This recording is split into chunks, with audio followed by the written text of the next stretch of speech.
Hi, I'm Andrew Leland. I'm a writer, audio producer, and editor, and I wrote a book called The Country of the Blind, a memoir at the end of sight. Well, Andrew, I really, I want to say I started reading The Country of the Blind and I genuinely did not put it down. I read it from start to finish in one sitting, which is almost never happens for me.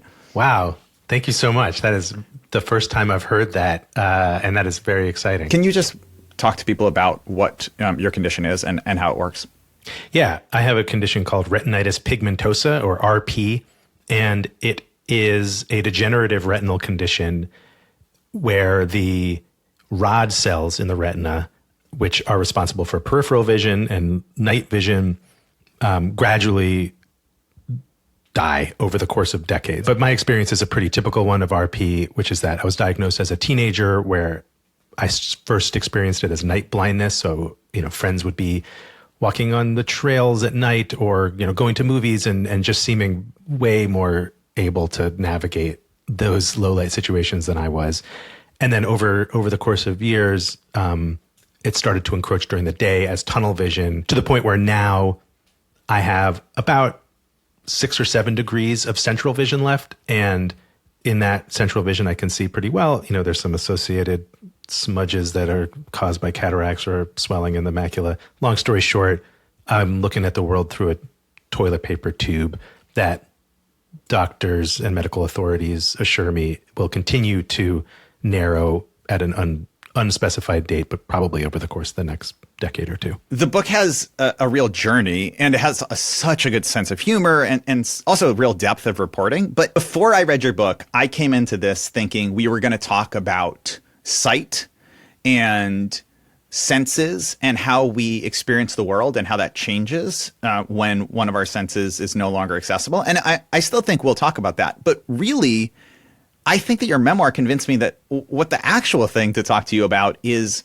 how we can adapt to a transition in our life, regardless of what that transition is. I think I sat down to write the book thinking, okay, we're going to get real wonky about, the visual made auditory, and how one can experience the world through different senses. And I did write plenty about that, but I share your sense that ultimately the book is about transition and identity and the experience of identity as being far less fixed and far more malleable and transformative in the experience that I'm going through, but also now that it's been out in the world for a little while, I think in everyone's experience in some degree. There was this really wild 24-hour period a week or two ago where, it just one after another, 3 different trans friends of mine wrote to me saying, your book is a book about transition, and your description of your transition from sightedness to blindness connected to my experience of gender transition in 3 very different ways. And that really struck me. One thing that struck me was the way that we look at identity as this binary situation, right? Where it's I was this kind of person, now I'm this kind of person. And one friend of mine said, the model of coming out of the closet, let's say, where it's you were in the closet, then you're out of the closet, and so you're done. But their experience of gender transition was much more like this evolving process that doesn't necessarily have a linear, you start at A and you end up at B. And then that's certainly been my experience of blindness. It's a primordial stew of backwards and forwards and lateral moves. Well, as you're talking about how the experience isn't a binary, you've also talked about how blindness isn't a binary itself. That a lot of people think it's, there are people who can see, and then there are people who see absolutely nothing. It's just pitch black. And you talk about how that is medically and physically not accurate. Yeah. I think the figure is something like 15% of blind people have no light perception at all, which means that the vast majority do see something. And there's this phrase that gets used a lot in blind circles, like useful vision or usable vision, and people will sometimes use that as a shorthand to be like, oh, well, I have no usable vision, but I have light perception. And, all of it is usable in some way. I was talking to a blind guy yesterday who was telling me that, indoors as he's navigating, being able to see a really bright light, let's say from an open doorway, if you're in a dark cafe, is still pretty useful for him. And I think from the outside, looking at it as a sighted person, and even for me, looking at it as a low vision or whatever you want to call me, legally blind person, somebody with that degree of vision does feel like capital B blind compared to what I have now, where I have a couple of degrees of useful vision that I can see. But even with deep knowledge of the fact of the reality that it's a spectrum, I still think one encounters this sort of internalized feeling of like, am I really blind enough to be part of the club? Or, can blindness include the experience of sight? And that's the sort of, Zen koan, sort of mind-blowing paradox that I continually run up against, which is the fact that I'm going to have to accept that my blindness does include sight and probably will include sight for many years to come. The thing about having vision while very gradually becoming blind is it's pretty easy to say like, well, I still have vision though, so I'm not actually blind. And the risk is that you end up really high and dry, and by the time you are really blind or blind enough to not be able to do, these sort of basic tasks like, navigate a new environment or use a computer or, use your phone or any number of things like that, then you're starting from scratch, and that's not the best time necessarily to start learning those things. So there's this paradoxical thing that I've had to go through over the last 10 years where, it started out with the cane and I thought, what a fraud I am carrying this cane when I can like see the don't walk sign. I think it would be so much easier if a doctor called me and said, Andrew, we just got the test back. You need to use the cane from now on. But that doesn't happen. There's also this emotional, social, and community part, which is a real gain, not a loss at all, but that only when you kind of claim the title or are willing to say, I am part of this community, can you build these relationships with other people who just get it naturally. You don't need it to be explained to them. There is a real difficulty in finding that community, and I write about my experience in the book of going to this meetup when I was living in Missouri at the time and just feeling so alienated from the group that I found. And they just didn't feel like my people. And this was a meetup of people who are visually impaired. Blind people. Yeah. And, part of it was this sort of ableism that I had as like a person who had spent most of his life as a non-disabled person being like, whoa, what? Like, this is my crew now? I don't know. And, a big part of it was the fact that I just didn't do my homework and I wasn't like engaging with them and talking to them as humans, instead I was just sort of standing at a remove. And it took me 10 years and really writing the book to where I forced myself to have this immersion into various blindness communities until I sort of found my particular constellation. And so some of the things that I'm hearing from readers is like, I've never wanted to hang out with blind people. And part of that is there's like a lot of internalized ableism, like those people are losers. I don't want to be that. But part of it is that, there are just segments of that community that are treating their blindness and wearing their blindness in a way that is unappealing. It's about like, for one really obvious example of this for me is like there's communities of blind people who are very focused on cure and who spend a lot of their time talking about the latest clinical trials that they might be eligible for and the hot doctors you got to get with, and like that. More power to them, but it's a real turnoff for me. I just find it incredibly depressing to focus on like the hope of saving my sight when the people I found that I connect with are the like blind hackers for some reason, like the people who are just like geeks about like, oh, I scanned this book and then OCR'd it and then I listened to it at 500 words a minute on my screen reader while also reading it in Braille. Like those people are like the wizards who I want to hang out with. And so, not to say like one's bad and one's good, but the blindness community is not a thing. I'm curious to get you to give some advice. If you could give advice to yourself 5 years ago, what advice would you give? This is advice that I got from the me of the future who's named Will Butler. And he's like totally my blind Yoda buddy. But I would say stop wondering and worrying about when you're going to become blind and accept that you're blind now and that all the things that you're going to need when you're actually blind, you can give yourself now. Get your Braille skills up, get your cane skills up, learn to use a screen reader, but also just on the more emotional side, accept it and accept that it's an ongoing process. I'm also struck by how that advice is directly applicable to, experiences like aging. There's a lot of prejudice. There's a lot of ageism. There's a lot of fear. There's a lot of sense of like, oh, I'm going to be less valued by society. And yet we're headed there. Like that's where we're all headed. And in fact, you're lucky if you get there. And to to fight against it can only make you, like you say, less prepared and also less happy in the moment and in the moments to come. That the more that we accept where we're at, the more we can actually like be full and present, and also I guess like have a richer experience. Yeah. I mean, I think if I had to boil it down to a principle, like the fundamental thing is really just letting go of absolutes. Like I read with my eyes and with my ears and with my fingers. And I think it's I've struggled with this because I'm like, I gotta just switch. I gotta stop using my eyes. I'm cheating when I use my eyes because I need to use the non-visual techniques. And more I've come to accept, like, you know what? There are situations where it still makes sense for me to use magnification and read visually.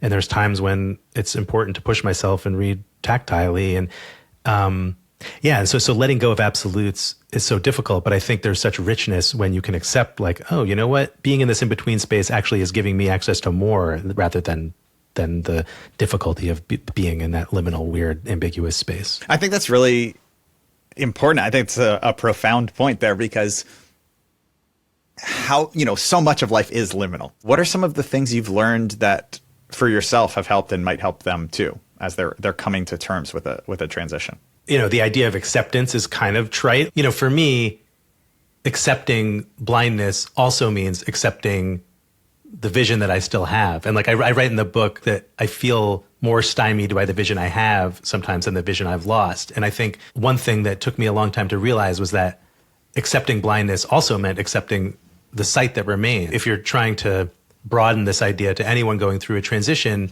I think part of acceptance does involve accepting the fact that you're in the middle, which means accepting some of the old identity too, not just like the place you're heading towards, but the place you actually are in the moment, which includes, confusingly, the old stuff too. Another piece of the transitioning and the changing experience is your experience with the partner, if you have one. And you write really beautifully about your wife and your son in the book, and how, when you first met your wife, Lily, you told her, eventually I will be blind. And that at first that was kind of like a cute thing where it was like, now when you go to the dark restaurant, she leads the way and you kind of have your hand on her shoulder. And that now, decades later, it's a very different experience. So how do you think about accepting care from someone you love? And how do you also think about navigating this experience together? One of the things I've learned is the importance of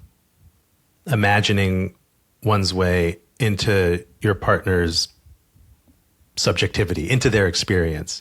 And I think it's so easy when you're so intimate with someone, you see them every day, you're with them all day, every day, to assume that they get what's going on with you and to assume that you get what's going on with them. I mean, this is like the cliche of communication's important, but I think it's really about questioning, and making sure that you've got a really actual, factual and deep sense of what the other person is experiencing, rather than just being like, she frowned and I know what that's all about. For Lily, she doesn't have any framework for what blindness is or what low vision is.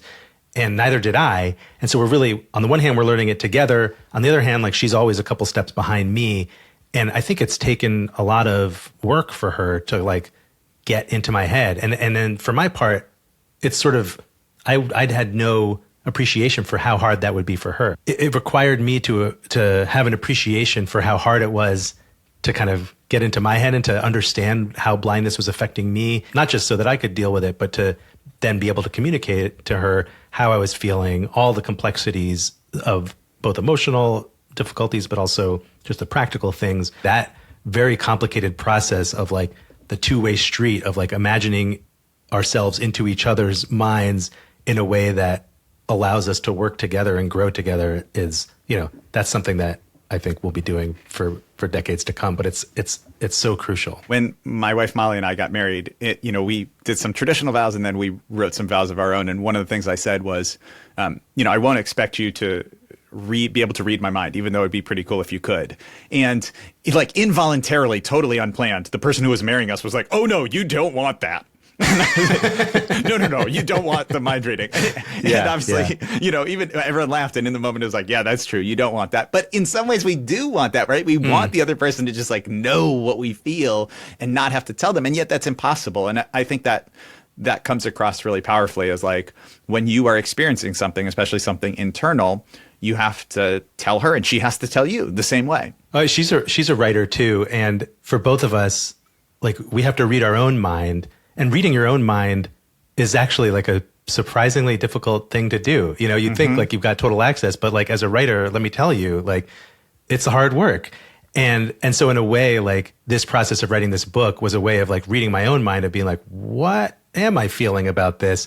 And only by doing that could then Lily, then the very excellent reader that she is, sit down and read my book and you know, an early draft of it. And the manuscript really evolved with her help. There's this part in the conclusion where you say, one of the most surprising discoveries I've made is how absolutely ordinary blindness can be. It's hard for non-disabled people to appreciate this, that something as radical as not being able to see can fade into the background. You know, reading the way you write so beautifully and tenderly about your marriage, that's something that really comes across, is that, like, while you are experiencing blindness, that's not like the number one adjective that comes to mind when you think of yourself. Right? I'm a dad and a husband and a person first. And I think sometimes people forget that when we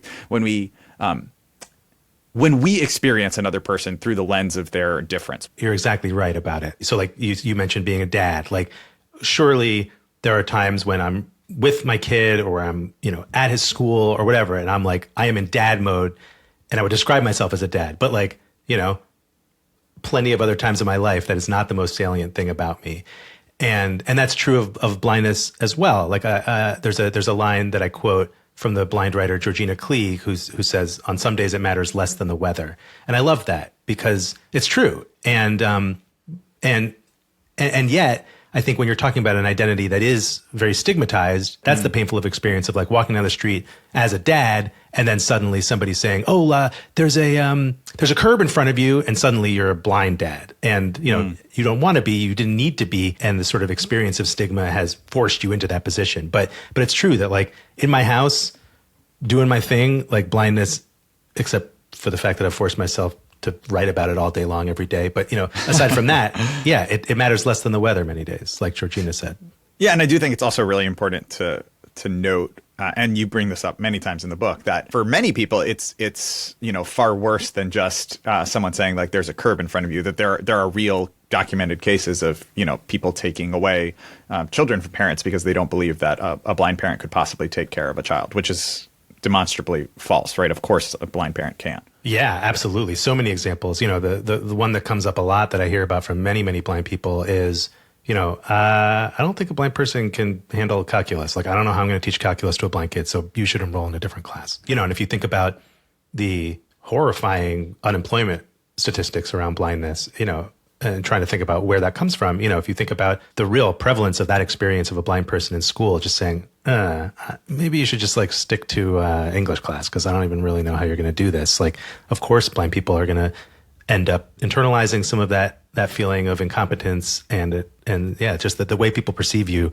can really limit you. And I think it's a tragedy. You brought up before your friend Will Butler, who comes up a lot in the book. I will admit that I absolutely always immediately latch on to anything that is like comedy or humor related, because I'm a comedian and I experience the world often through like jokes and seeking out funny things. But the fact that Will has a podcast of his own where he explains to people who can't see what memes are and why they're funny, I just thought like that is a hilarious idea for a podcast, and a fantastic one. And you give an example in the book that just made me laugh out loud, where he's describing like a sad, exhausted SpongeBob who then says like, me after putting the fitted sheet on my bed. Yeah.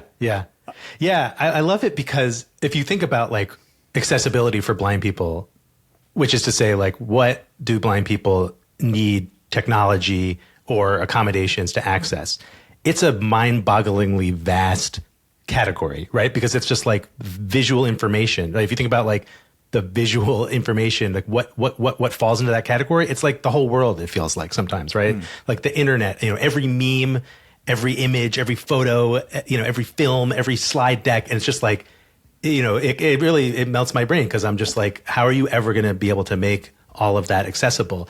And so I love that Say My Meme podcast project, because it's just like, okay, well, let's start somewhere. And I think a blind person on Twitter, their experience often is like, you see a tweet and somebody's like, me, you know, and then the screen reader just says image, you know, or like 12.jpg. And then you see like 400 comments where people are like, me too, of the hilarious, love it. You know, you feel so excluded. So like, it's this like brilliant public service to say, okay, let's make the memes accessible. It also ties into a thing that I had never thought about before, but makes so much sense, which is that, you know, non-disabled people often come up with solutions. I'm going to put that in quotes, right? Solutions that are actually what they think a disabled person should use. So it's like, well, the only type of text that I would need to put for an image is for like art that is in the Metropolitan Museum of Art. And then you talk about how this is a philosophy professor who's blind, who hired an assistant to read junk mail to him, every single line of every piece of junk mail, because he was delighted by the absolutely nonsense things that would get printed in like an ad for, you know, an exercise equipment or something like that. Yeah. And when I think about what makes my experience of the world joyful, so much of it is that random stuff. Like I don't want to lose the random stuff. And it's so easy to think we should just give people broccoli and forget that they want other pieces too. Nothing against broccoli. No, 100%. I mean, I feel that way so strongly. Just as a writer, you know, I mean, to me, like to get paid, you have to make an argument and, you know, have a hook and talk about something timely. But like, that's just getting through the door. Once I'm through the door, all I want to do is write about the weird exercise ads and, you know, just like the funny, strange little details. Like, you know, it's a big ask to say like, okay, well, how in making visual culture accessible to blind people, how can you make those fun details accessible too? But it's not impossible. You know, there's some really interesting artists out there who are approaching it not as a compliance-based approach, you know, which I think is so common in the sort of post-ADA era of basically saying like, we don't want to get sued, so we're going to do X, Y, and Z to make our building, website, whatever, accessible.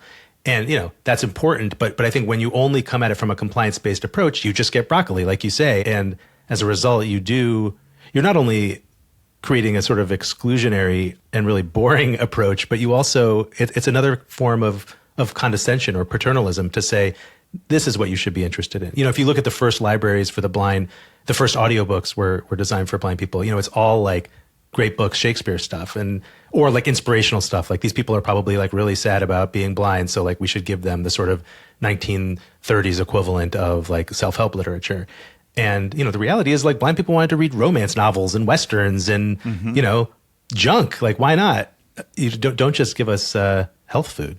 Yeah, I think, I mean, there's so much there. There's so many really fun things. One thing also that opens the door to is this idea of humor and jokes. And I thought there's a really interesting distinction that you made between like a good blind joke and a bad blind joke, as you experienced it when you were at a convention or a conference of thousands of other blind people. Yeah. This is something that I heard about from one of the former presidents of one of the main blindness advocacy organizations, the National Federation of the Blind. He had this really specific description of acceptable blind humor and unacceptable blind humor.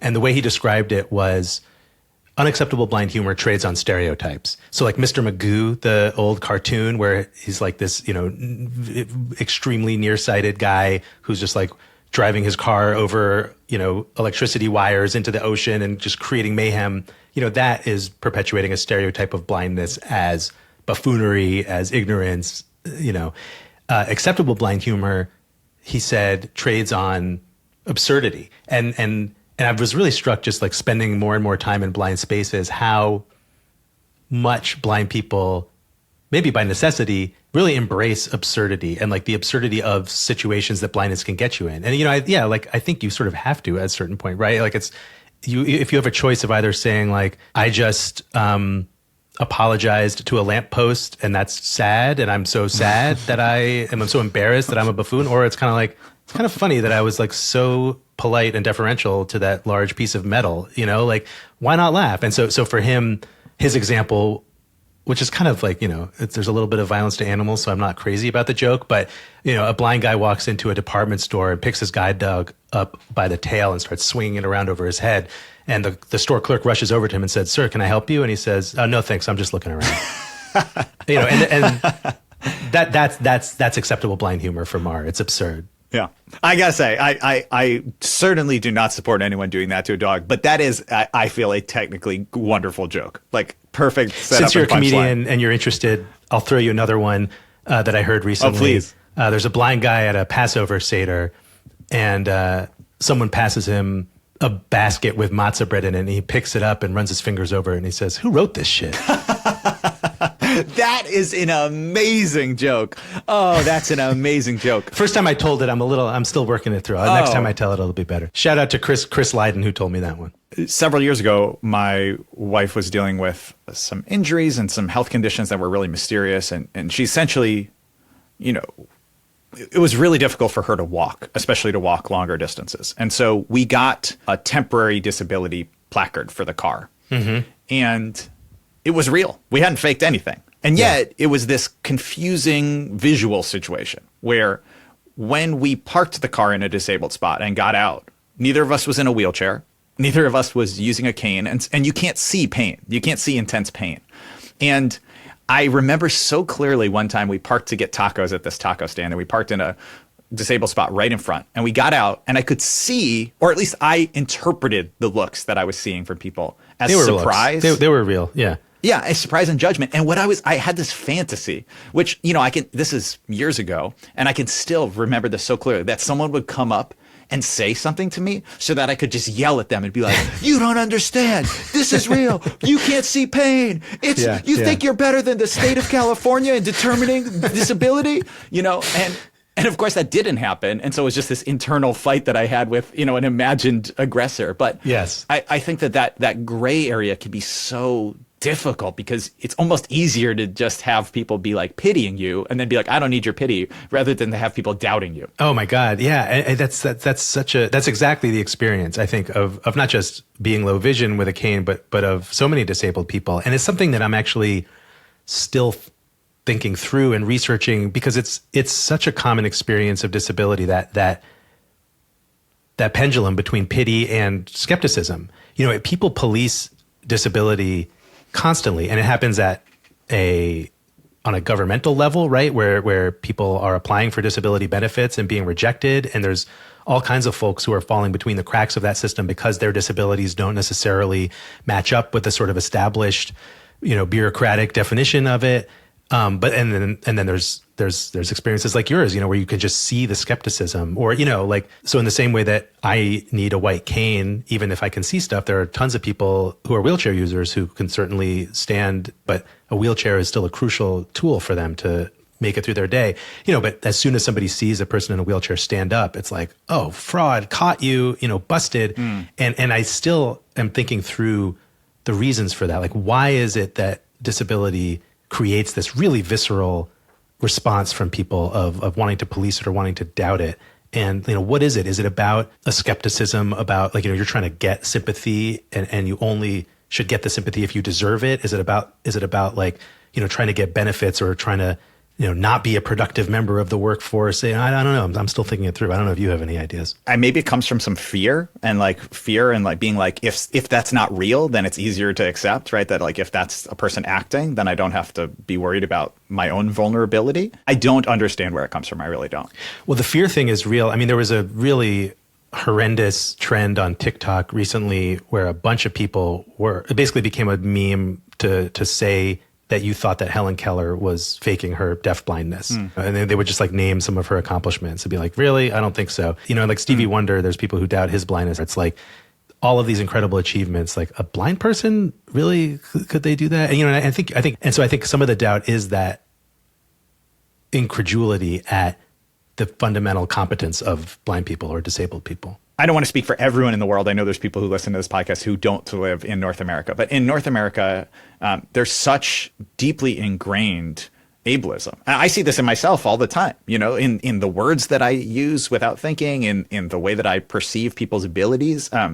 But it's so deep that I think that, the idea that a person could have, like you said, any sort of independent, productive life is a radical idea to popular culture. Unlike a lot of other marginalized identities, disability is one that if you're alive for long enough, you probably will join the club, right? Or whether it's in later years or just from injury or, acquired illness. So it is a club that anyone can join, and most people will if you're around the planet for long enough. So yeah, there is skin in the game to try to think through these things now, both out of a compassionate sense of other people who are experiencing it, but also, as you point out, yeah, because it might be you someday too. Well, Andrew, thank you so much for being on the show. Your book is fantastic. This conversation has been incredible. I really, really am grateful for you making the time. Oh, likewise. This has been a delight. Thanks, Chris.